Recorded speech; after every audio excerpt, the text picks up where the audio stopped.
ఈ రోజే డౌన్లోడ్ చేయండి. మీ ఫేవరెట్ షోస్ చూడండి. నిన్నటి వరకు నా ఆలోచన ఎలాగోలా ఆ దయ్యాన్ని వశపరుచుకొని పెట్టెలో బంధించి భూస్థాపితం చేయాలనుకున్నాను.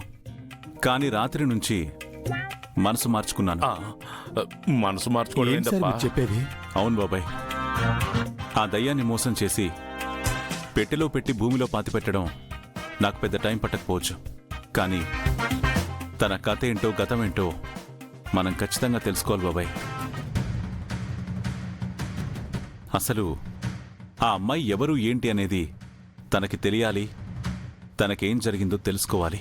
అమ్మో శంకరం, అదంతా మనకెందుకు చెప్పు. లేదు అనరు.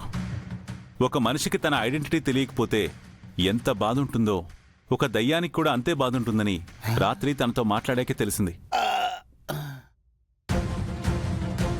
ఆ అమ్మాయి ఎవరు, బ్రతికున్నప్పుడు ఎక్కడుండేది, ఏం చేసేది, ఎలా చనిపోయింది, ఎందుకు పెట్టెలో తన ఆత్మను బంధించి భూస్థాపితం చేశారు, తన చావు వెనుక రహస్యమేంటి, ఈ కథంతా నేను తెలుసుకుని ఆ అమ్మాయికి తెలిసేలా చెప్పాలనుకుంటున్నాను.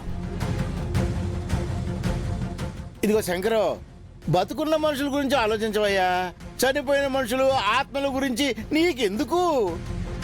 నాకెందుకు అనుకునే స్వార్థం నాకు లేదు ఓనరు.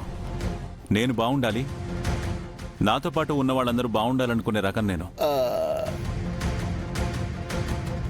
నా సాటి మనిషి అయినా, చనిపోయింది దయ్యమైనా నాకు చేతనైన సాయం చేయాలనుకుంటాను.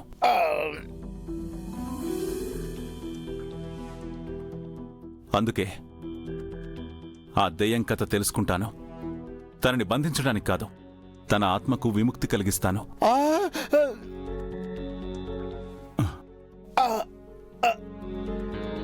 ఏమయ్యా యాదగిరి, శంకర్ అంటే ఎలా మాట్లాడుతున్నాడు? ఆయన నమ్మితే ఆ నమ్మకం నిజమై తీరుతుంది.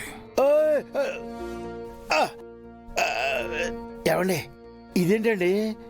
ఎవరైనా దెయ్యాల్ని ఆత్మల్ని బంధిస్తారు గాని ఇలా విముక్తి ప్రసాదించడం ఏంటండి? లేదు అనరు. శత్రువైనా శంకర్ రెడ్డి మంచి మాట చెప్పినాడు.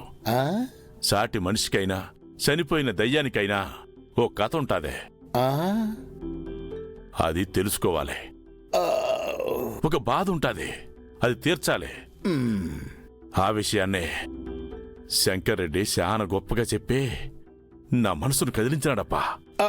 మనిషిగా పుట్టినాక జీవితాంతం మనిషిగా బతకక్కర్లేదప్పా. శంకర్ రెడ్డిలాగా ఒక్కరోజు బతికిన చాలు. అందుకే కదా శంకర్ రెడ్డిని నా అల్లుడిని చేసుకోవాలని ఆరాటపడిందే.